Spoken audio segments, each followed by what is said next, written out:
You're watching Spectrum News. It's 8 o'clock. This is your morning news live at 8 o'clock on Spectrum News. The University of North Carolina School of the Arts has set a historic fundraising goal. I'm Kaylee Peterson, and coming up, how the school plans to use the $65 million. Thanks, Kaylee. We'll look forward to that in a live report. The Guilford County Sheriff's Office wants churches in the area to be prepared for a possible mass shooting. How local faith leaders came together with law enforcement to improve security. A High Point teen who landed in the hospital and a rehab center after vaping is using his experiences to warn other teens about the dangers. More on the lessons he's spreading. New legislative maps will come to the Tar Heel State after the Senate voted in favor of them yesterday. What this means for North Carolina voters. And good morning. It's now 8 o'clock on this Tuesday, September 17th. Thanks for stopping by and spending a couple minutes with us. I'm Julie Frendak in for Justin Quisenberry this week. And meteorologist Ariella Scalise is in the Weather Center with a look at today's forecast. And I know that you are hiccup-free. You were dealing with a little bit of a hiccup a little bit earlier. Yes, and a real hiccup, not like a weather hiccup, not a graphic hiccup. Like a physical Actually, the hiccups. Yeah, and I hate when it happens on this shift and in this job when it requires you to talk every 10 minutes. Absolutely. So I did at the end of one of my forecasts, I said, and if anybody has any hiccup remedies, please let me know. Just kind of slid it in there. And we had a phone call, right? Yeah, we did. A viewer actually called in and gave you a personal at home or at office, I guess, remedy. Yeah, about, I forget what that one was. Oh, I forget it. I got an email about one too. Sugar, a Her name is Debbie. Debbie Myers. Debbie. So we're reaching out to Debbie to personally say thank you for the remedy. Thank you. Yes, thank you, Debbie. And another viewer did email me, said something about sugar, a teaspoon of sugar, which I don't keep bags of sugar in the office. But I did have a mint, which Marie also suggested. So thank you, everybody, for your concern. Good feedback there. Yeah. Knock on wood, I'm good right now. I haven't hiccuped for the last 10 or 15 minutes. Fingers crossed. Probably just jinxed it, though. All right, here we go. Back to our current temperatures, low 60s right now, Reedsville, Mount Airy, North Wilkesboro, 70 right now in Winston-Salem, 70 in Greensboro, 67 right now in Asheboro. But a warm afternoon on the way, 88, clouds continue to increase, and an isolated shower or storm possible. Then heading into Wednesday, a wonderful Wednesday. It's going to be gorgeous, 76, with a cool breeze coming out of the northeast thanks to high pressure being in control. Plenty of sunshine this afternoon, an isolated shower or storm throughout this evening, and overnight we're down to the mid-60s. We'll have a closer look at a lovely 3-day forecast that's coming up here in about 10 minutes. Okay, thanks, Ariella. Hiccup free. It's 8:02 right now and live in Winston-Salem. The University of North Carolina School of the Arts is hoping to raise a record amount of funds. Spectrum News reporter Kaylee Peterson is live on campus to tell us how the school is looking to use that money. Kaylee, good morning. Good morning, Julie. The University of North Carolina School of the Arts is hoping to raise $65 million by June of 2021. The school's last campaign ended in 1999. Half of the money will go towards student and faculty support. The other half of the money will go towards innovative planning, technology, facilities, and community engagement. The Vice Chancellor of Advancement for the school says its alums have wanted to give back because of the success they've achieved since graduating. Our alums, almost to a person, say this school changed their life, and many, they say it saved their lives. So they are encouraged to give back. If you watch network television, cable TV, or any streaming service, I guarantee you one of our alums has been involved in that production. The school has already raised $54.3 of the $65 million. The school also upped that fundraising goal after seeing so much success with the fundraising during the quiet phase of the campaign. Julie, back to you in the studio. And Kaylee, when will students actually start benefiting from all of this money the school already raised? So they've actually already started seeing some of that money here as of now. The half of the money that's already come in has gone directly to student scholarships. So they're already seeing that, and they'll continue to see more money come in as the campaign wraps up in June of 2021. Okay, Kaylee Peterson reporting live for us this morning in Winston-Salem. Thank you so much. And it's knowledge that church leaders hope they never need to use, but a group in Greensboro learned how to prevent and respond to active shooter situations. This comes after repeated mass shootings at faith centers across the country and around the world. Spectrum News reporter Ashley Cluster has more on the lessons they learned. Greensboro churchgoer Derek Allred says security shouldn't be in the back of your mind while worshiping, but unfortunately it is. When you walk in the doors of a church, you automatically assume that you're in a safe place, like you should in all schools and education buildings and government buildings, but there's always that chance that somebody might be having a bad day. That's why the Guilford County Sheriff's Office is showing local churches how to prepare for the possibility of a mass shooting. And it's going to happen real fast, guys. You're going to have just milliseconds to decide what you're going to do. We have a lot of people say when we were growing up, you know, we could leave our doors unlocked. Today's age and the way the climate is in the United States today, we have to think about safety. We have to keep it in the back of our mind. And as a place of worship, you want to be opening. You want people to come in and feel welcome and comfortable. But you also need to think about safety. Master Corporal Joe Page teaches local faith leaders from different churches. You know, security features within your facility, areas that you need to look out for.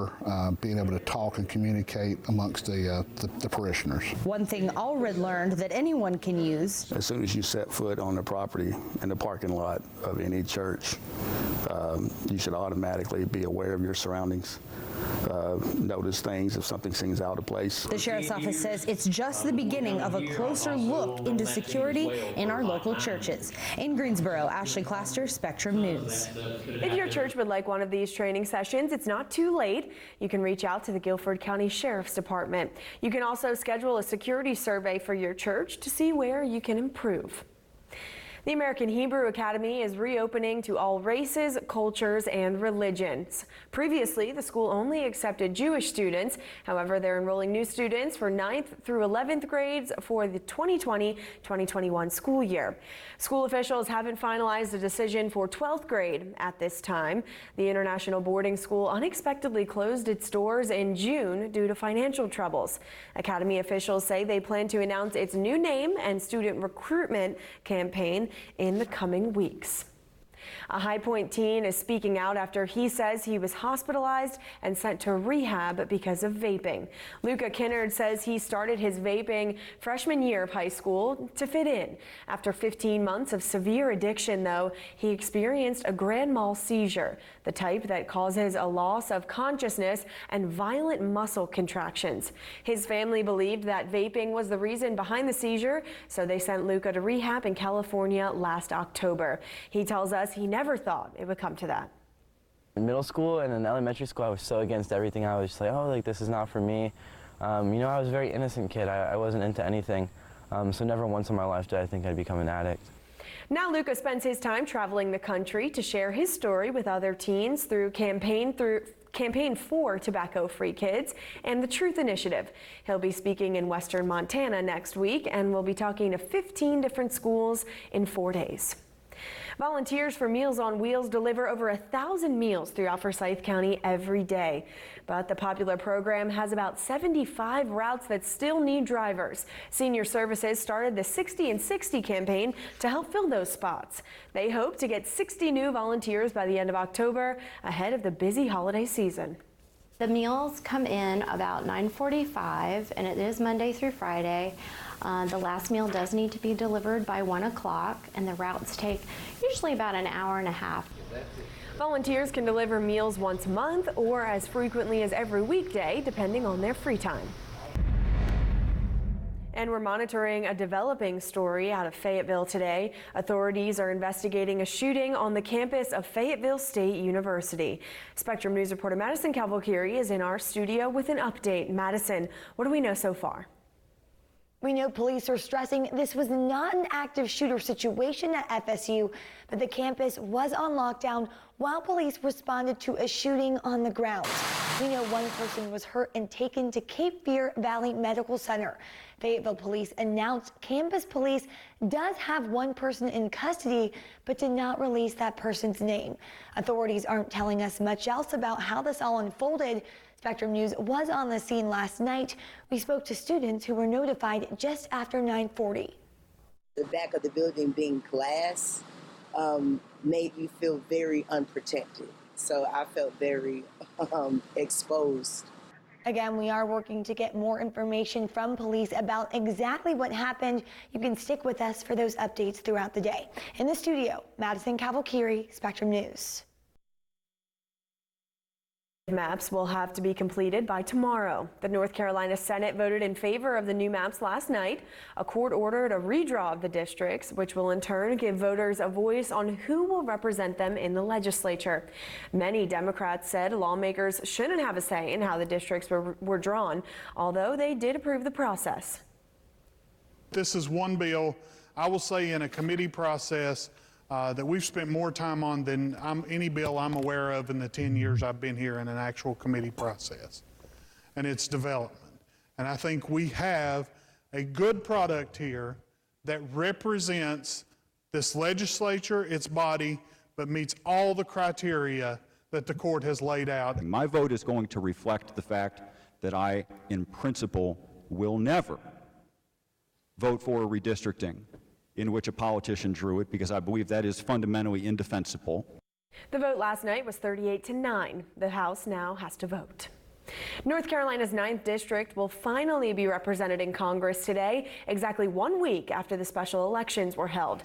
Republican Dan Bishop will be sworn in as a member of the House of Representatives today. Voters elected him over Democrat Dan McCready. Dr. Greg Murphy will also be sworn in to represent the state's 3rd district.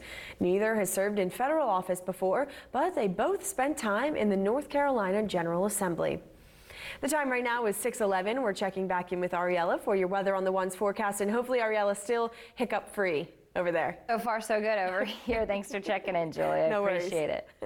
Yeah, weather not too bad for today either. We do have a little bit of low clouds, some fog, kind of a hazy start in Greensboro this morning. It's warm, 70 degrees, and the dew point temperature at 66. So we are in that kind of high humidity situation here still. And on the muggy meter, we just go up to plain muggy, not miserably muggy, but not comfortable either. So high humidity does still stick around for today. We'll see increasing cloudiness throughout the afternoon hours, bringing us a chance for a few showers, even an isolated thunderstorm possible, a high around 88, and then we're back down to the 70s by 9 o'clock this evening. Let's time out the rain and storms pushing through.